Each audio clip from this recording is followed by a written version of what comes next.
So the Prime Minister from the ramparts of the Red Fort making an impassioned speech on Independence Day, his 10th speech as Prime Minister on Independence Day. He's talked about a whole host of issues from hosting the G20, the Indian economic position, the sensitive issue of Manipur, tackling inflation, and of course the road to a Viksit Bharat or a developed nation by 2047. To talk about all this and more, I'm now joined by a very special guest on this very special occasion of Independence Day. Mr. Kiren Rijiju is the Honourable Minister for Earth Sciences, Government of India. Thank you very much, Mr. Minister, for speaking with us here on CNN News 18.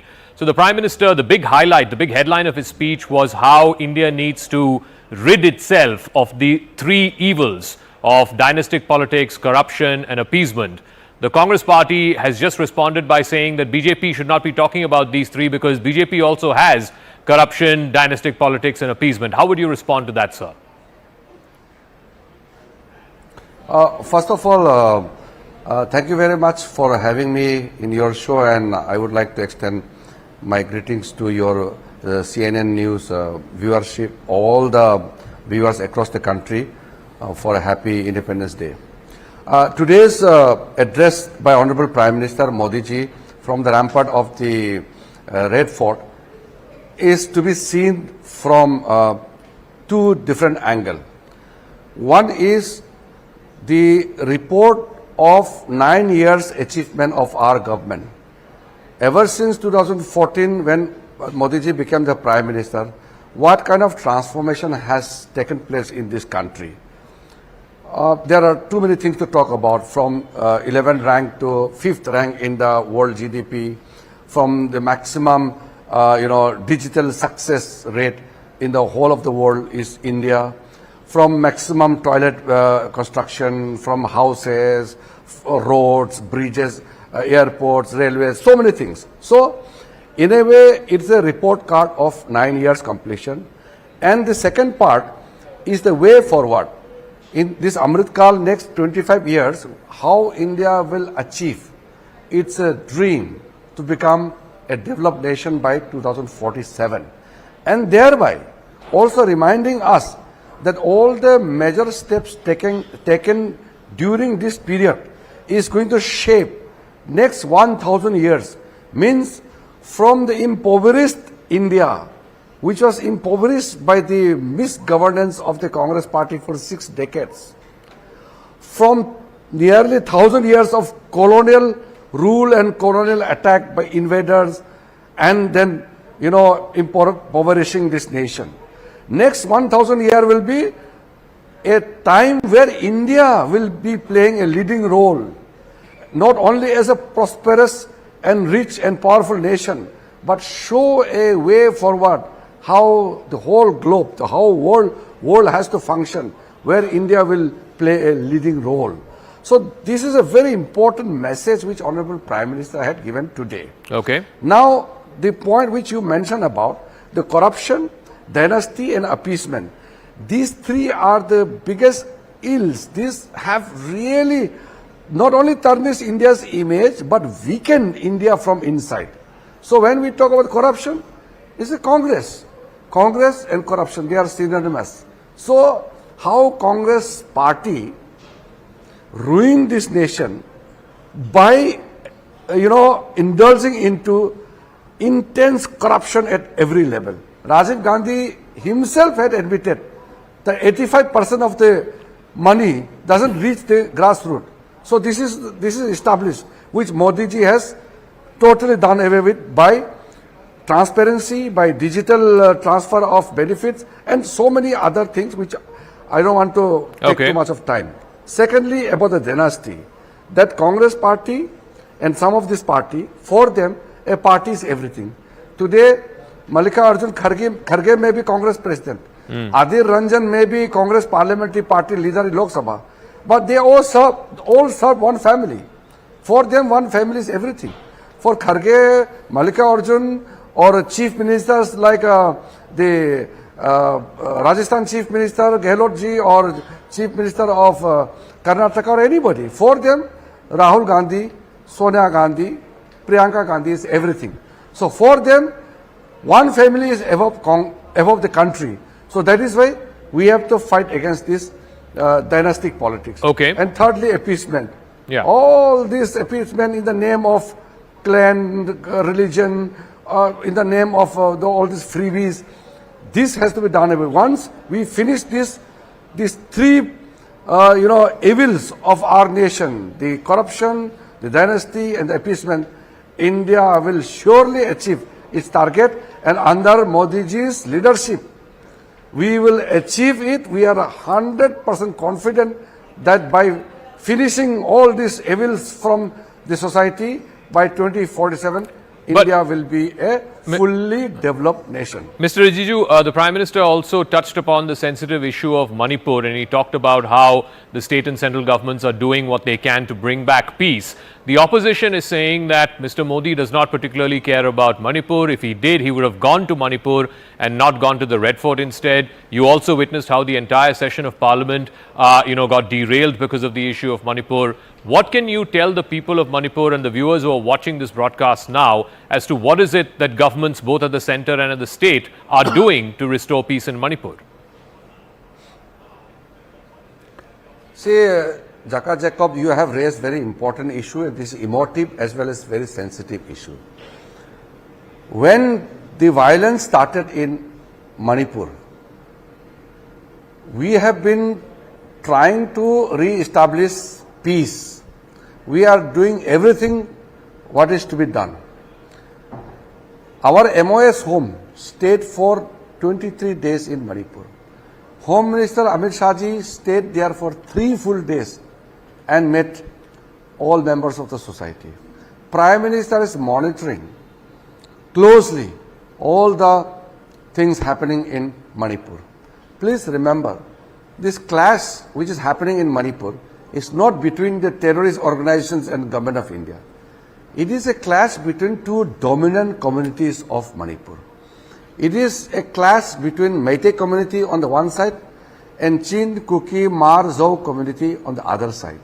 So it is a long-standing misunderstanding between two communities which has culminated into a very, very violent action. We are very sad. Now, when such tragic incidents happen in the country, everybody must unite. When there is a war, when there is a national crisis, the normal practice and expectation is that all the political parties stand behind the government. This is no time to play politics. So, when Prime Minister had made an appeal from the floor of the House in the Parliament and from the rampart of the Red Fort, I hope the message will reach to Manipur and the people of the country. Prime Minister has said this is no time to play politics. I myself, being the chairman of the Northeast MPs Forum, I have already written a letter and made an appeal in the very beginning when the violence started, that please don't fight with each other. After Modi ji's assuming as the Prime Minister of this nation, there is a new era of development. There is a new hope in the Northeast. The militant organizations, which you must be aware of, whether in Manipur or in rest of the northeastern region, all the militant organizations were formed when Congress was ruling this country for 60 long years. Those days, the youths, the people of Northeast, they want to vent their sentiment, but they were not heard. The people in Delhi, the government, the officials, they never gave time to the people of Northeast. People of Northeast are very emotional. Okay. So out of frustration, most of them had to take up arms. They had, went into forest and started using, anti-social activities as a means to show their anger.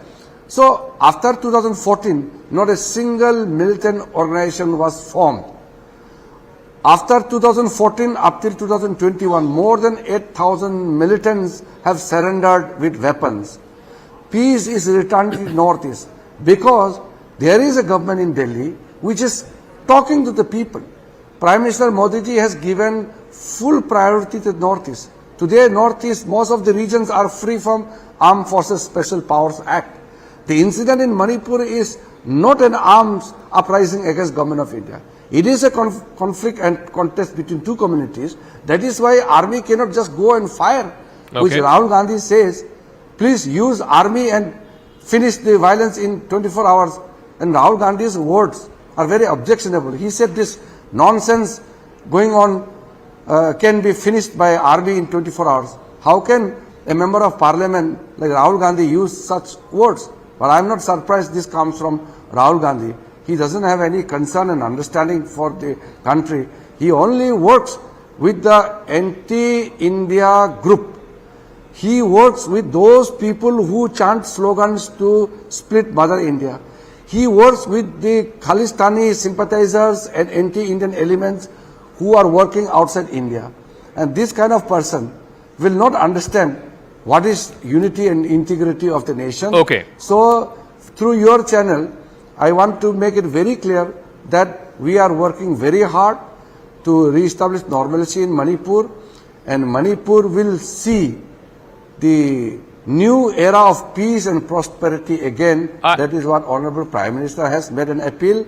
He has given commitment. India stands with Manipur. I also want to ask you, because you come from a border state, a sensitive state, the Prime Minister today also talked about how his sarkar is a mazboot sarkar and our borders are secure, and that, you know, in the past there used to be serial bomb blasts. That is a thing of the past. Nobody talks about that anymore. But the opposition is saying that this same mazboot sarkar is not able to resolve the issue with China.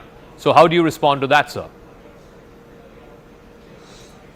Yeah, these are very, I should say, very sensitive matters they have raised, and Prime Minister has already mentioned in today's speech. If you remember, before 2014, we used to witness serial bomb blasts in Delhi, sometimes in Lajpat Nagar, sometimes in Sarojini Nagar, sometimes near Delhi High Court, sometimes in Connaught Place. In Bombay, you will hear series of bomb blasts in Bangalore, in Calcutta, in Northeast, in UP. That was the norm before Modi ji became Prime Minister. I was MOS home for 5 years.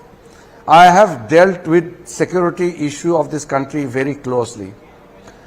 Barring few incidents in the border area like Pulwama in Uri, barring these few incidents of violence and blasts in the extreme border areas, the whole of mainland, all the major cities have not witnessed even a single bomb blast.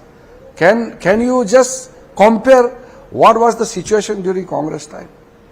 And as a MOS home, I was looking after the border security and border development. The entire border of, you know, the Indo-Pakistan, Indo-Bangladesh, Indo-Myanmar and Indo-China especially. Now we have established full deployment and full security has been ensured. In 2014, I used to visit all these border areas by helicopter only, and wherever there is no helipad, one has to walk on foot. Our security forces going on a patrolling, they used to go on long patrolling foot march for 5 days, 7 days, 10 days. Now every major point in Indo-China border area is fully connected with a proper road. They have been provided with the 4G network. There are lights being, connected. So with all these basic facilities, our borders are secured. The Congress people have no right to say, because their own senior former defense minister, A.K. Antony, I respect him a lot. He is a senior person from Congress party. He said on the floor of the House that not construction of any road and other basic infrastructure in the border area is the policy of the Congress party, because Congress party believes that not developing the border area is a best way to defense our own territory. The shameful policy of the Congress party is something which we condemn.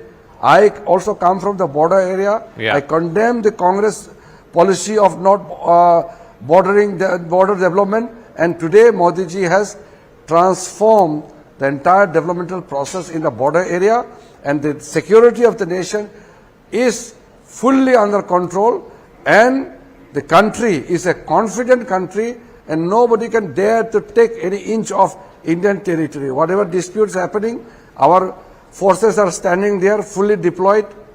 Prime Minister is very firm.